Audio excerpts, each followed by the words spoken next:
floods. Ulag-ulan. Taas ang linya ay. Anong taas man yung linya?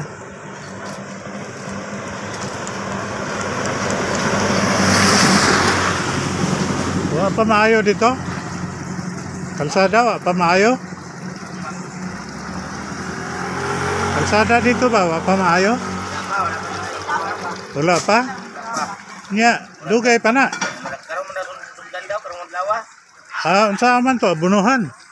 Ambot ta kay pamaagyan na nila. Nya. Dako kay gasto gasolina ni kay libot man. Oo, dako ayo. Agi og Katalunan. Highway. Gikan downtown imbis nga dito mga 10 kilometros ra karon sobrag 20. Ay kay nanang may balay-balay dre.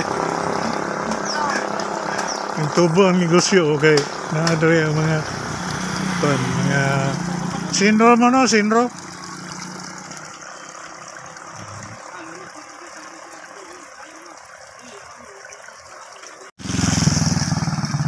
Kalayo ang biyahe no, gikan diri padulong sa landfill, dagan pa din mga 5 ka kilometro. 5 or mas taas pa. Gikan diri gikan sa New Valencia, agi og New Carmen, sunod nga barangay. Kay ang landfill sa kuan man na, Upper Carmen naman na. Pero imbes nga moagi sila magtuod nga gastulag og mga 10 kilometros karon sobrag 20 kay muliko na dito sa agi na og asa agi dito sa diversion CPG or sa Matina gikan sa paghipos sa mga basura unya. Ang mas duol niya is sa kaong gyapon Katalunan Grande dayon diri siya lusot padung sa Matina Biaw, Matina Pugon dayon diri sa New Valencia. Mas dako na gastuon nga gasolina ang mga truck. Dini ang ilang gipili kay lapad ang kalsada na. May maparkingan sila. Unya, napay nabilin nga mga sobrag 2 ka lanes kay kuan man ni dili man ni klaro nga 4 lanes. Kini diri dili man ni 1 lane gyud. Ana dia 2 lanes sa daplin niya tag lagkat ko nga sa lane lang na. So mga nay halos sobra lang ni 3 lanes nga kalsada.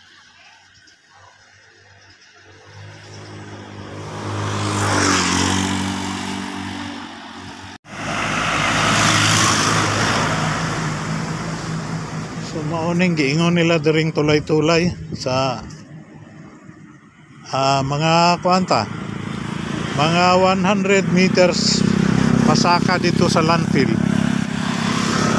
Ni ang dakong landslide diri delikado ang bagong simentadong kalsada ron diri.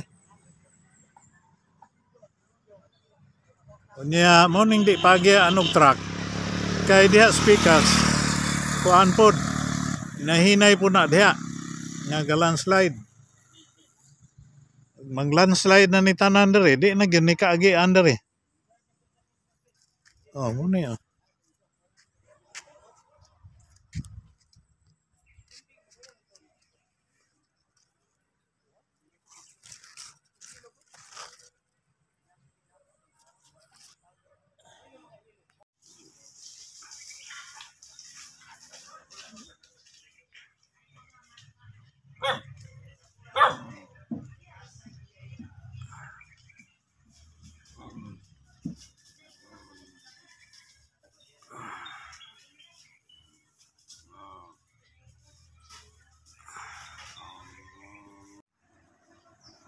Tutnoy. Dali.